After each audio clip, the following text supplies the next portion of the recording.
I never imagined words could cut so deep until they did.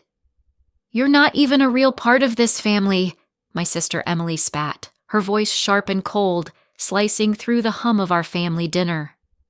The room exploded into laughter. Mom's high-pitched giggle, Dad's low chuckle, my brother Jake snorting into his drink. Even the aunts and uncles perched like vultures around the table joined in, their cackles bouncing off the walls. No one flinched. No one stood up. No one said, "Hey, that's too far." They just laughed, as if Emily had told the punchline of the century. And there I was, stuck in my chair, my body stiff as a board, my heart a hollow drum echoing their mockery. The air felt thick, suffocating, pressing against my chest until I could barely breathe. I stared at the mashed potatoes on my plate, lumpy and blurring as my eyes stung, but I wouldn't let the tears fall. Not here, not now. Their laughter faded into a cruel silence, and that's when it hit me. No one cared enough to check if I was okay.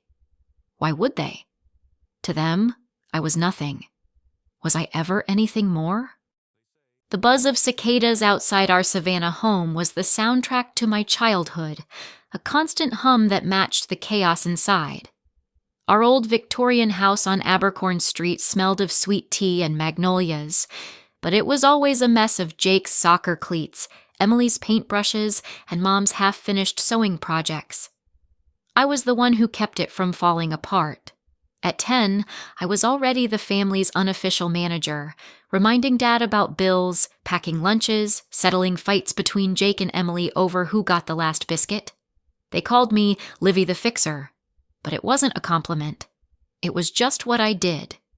Jake, 3 years older, was the golden boy. He'd come home with another trophy, and Mom would beam saying, "That's my star." Dad would clap him on the back, promising a fishing trip. Emily, 5 years younger, was the baby. Her tantrums excused, her doodles framed like masterpieces. Me? I was the shadow between them, the one who didn't shine or scream. I tried so hard to matter. I'd spend hours planning family picnics by the river, hauling blankets and baskets, only for Jake to complain about mosquitoes and Emily to spill juice on my sketchbook. "Thanks, Liv," Mom would say, distracted, while Dad barely nodded. My efforts were wallpaper, there, but unseen. One summer, we drove to Tybee Island for a vacation. I was 14, stuck in the back seat between Jake's duffel and Emily's sandy flip-flops. I'd begged to swim with them, but Mom said, "Watch our stuff, Livy. It's easier with you on shore." So I sat, sunburned and silent, as Jake splashed and Emily giggled, their voices carrying over the waves. Later, at dinner, Dad toasted Jake's cannonball and Emily's sandcastle. I'd spent the day guarding towels and snacks, but no one mentioned that. It was like I was a piece of furniture, useful, but not worth noticing. I didn't rebel. I couldn't. I wanted them to see me, so I kept trying, kept organizing, cleaning, smoothing things over. But every good job Liv felt like a pat on the head for a dog, not a daughter. I wasn't the favorite or the free spirit. I was the extra, the one who didn't belong in their spotlight. And that night, years later, when Emily laughed and said, "You're just the help, Liv," it wasn't a joke. It was the truth I'd always known. The party was in full swing, a dazzling celebration of Dad's retirement that filled our Savannah home with light and noise. Twinkling fairy lights hung from the ceiling, casting a golden glow over the crowd of relatives and guests. The air buzzed with chatter, punctuated by the clink of glasses and the rich aroma of barbecue and sweet tea. It looked warm and joyful, but it was all a show, a glossy veneer hiding the emptiness underneath. Everyone played their part, smiling and laughing, while I lingered in the shadows, making sure it all held together. I was near the kitchen, as usual, keeping the trays stocked and the punch bowl full. It was what I did. Always the one behind the scenes, fixing, organizing, invisible.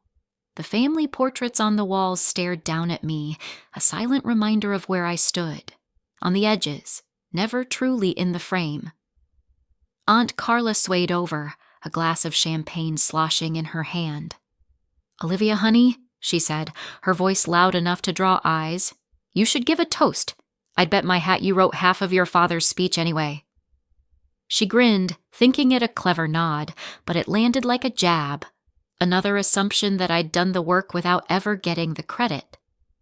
I opened my mouth to brush it off, but Emily cut in before I could. "Why bother?" she said. The days after the party felt like a strange limbo. The family group chat buzzed as if nothing had happened, each message a reminder of the role I was supposed to play. "Olivia, can you make the frittata for Sunday brunch?" Mom asked, adding a smiley face that stung like a slap. "And don't forget the extra cheese," Dad chimed in. "Maybe pick up some flowers too," Emily added, her tone casual, oblivious. Not a word about the party, not a hint of an apology, just the same old expectations like I was a cog in their machine. I stared at the screen, my finger hovering over the keyboard. Part of me wanted to fire off a furious reply, to tell them how much they'd hurt me, but I knew it'd be pointless. They wouldn't get it. They'd just brush it off, like always. So, for the first time, I did nothing. I didn't respond, didn't confirm, didn't play along. I let the messages pile up, unread. Sunday rolled around, and I didn't go to brunch. I stayed home, sipping coffee in the quiet of my apartment, the silence a stark contrast to their noisy gathering. The group chat lit up with confusion. "Olivia, where are you? Everything okay? Why aren't you here?" I didn't answer. They'd never cared about my feelings before. Why should I explain myself now? Mom's birthday came, and I sent a simple text. "Happy birthday. Hope it's a good one." No cake, no card, no fuss. It felt odd, almost freeing to step away from the role I'd always played. The family's reaction was quick. "Emjang lam kwalen," Emily texted. "Embiet Emily chijua thoi ma." Jake called, his voice thick with irritation. "Hem goes tuian ha? Koken thiet vai kong?" I took a deep breath, steadying myself. "I'm not ghosting you, Jake. I'm just done being the one who always gives in." He scoffed. "You're being dramatic. We're family. We joke around." "This isn't a joke to me," I said softly. "It's my life." He didn't get it. None of them did. They weren't sorry for what was said.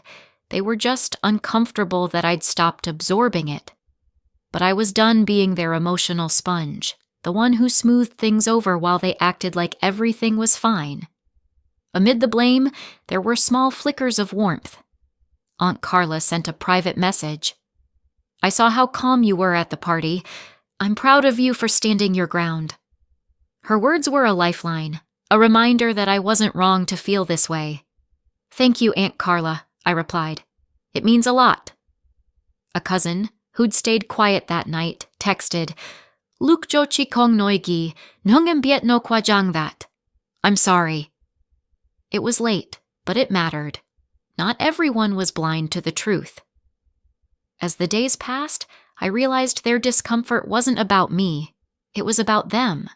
They couldn't handle that I'd stopped playing my part, that I'd shaken their precious balance.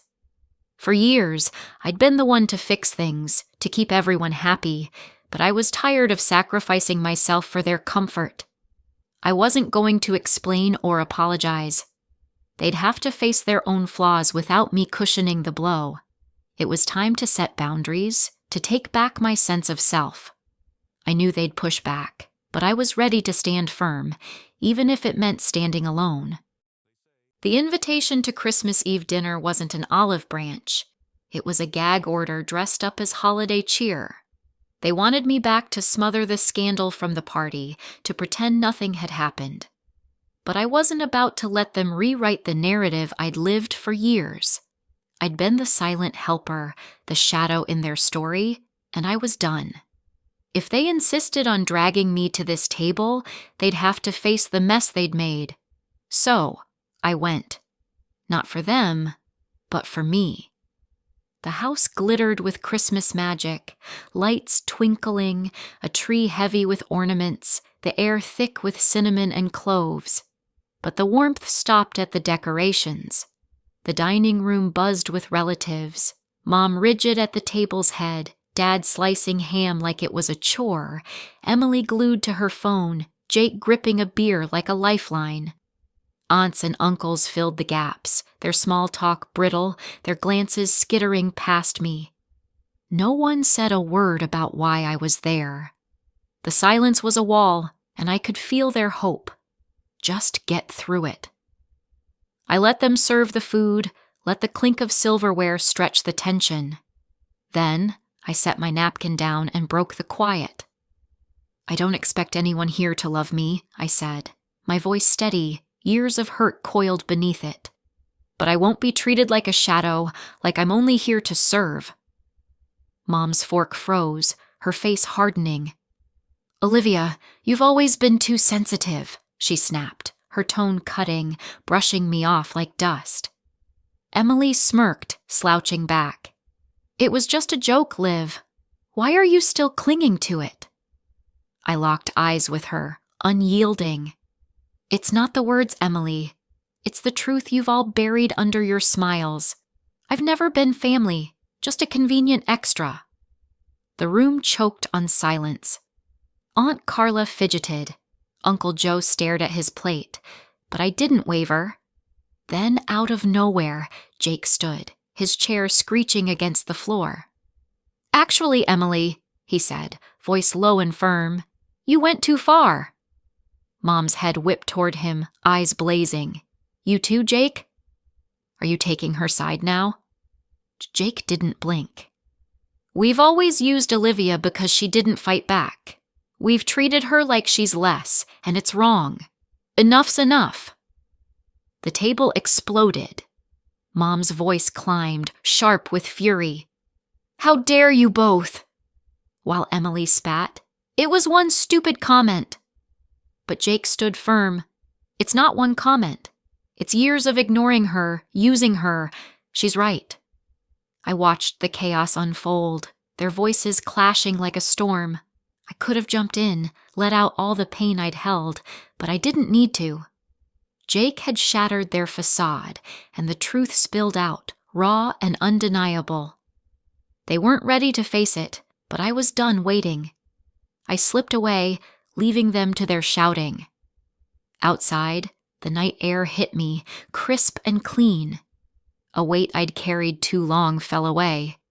I didn't need their love or their sorries. I'd said my piece, claimed my place. For once, I was free. I stepped out of the house, the door closing behind me with a soft thud that echoed in my chest like a release. The night air hit my face, cool, sharp, alive with the smell of pine and wet grass. For the first time in years, I felt the knot in my stomach loosen, the weight of their voices and their needs slipping off my shoulders. I walked down the driveway, gravel crunching under my boots, and didn't look back. Relief washed over me, a quiet tide pulling me away from the chaos I'd left behind. No one ran after me, no one called out an apology, and I didn't need them to. Words wouldn't erase the years I'd spent bending myself to fit their mold, patching their problems while mine festered in silence. I didn't want their regrets. I wanted my voice. Standing by my car, I said it out loud, soft but firm. "I don't need you to take back your words. I just need to stop being silent." The words hung in the air, a vow to myself, and I felt stronger for it. My phone buzzed in my pocket. I pulled it out, the screen glowing with the family group chat. Unread messages piling up, probably more guilt trips or demands disguised as concern. I didn't open it. Instead, I tapped the menu, found Leave Group, and pressed it. "Are you sure?" the screen asked. "Yes. Ascended to heaven." I hit confirm, and it was gone. I wasn't their fixer anymore, their invisible helper who smoothed every edge and carried every burden. That role was dead now, left behind in that house. I got in my car and drove off, watching the house fade in the mirror until it was nothing but a speck. I didn't know where I was going next, but I knew I wasn't returning, not to them, not to that version of me. I was done being unseen, unheard, unvalued. This wasn't an end. It was a beginning. And if you've ever felt like an outsider in your own family, I hope you know, silence isn't surrender. Sometimes it's the start of freedom. It's the moment you stop waiting for them to change and start choosing yourself. It's hard, but it's yours.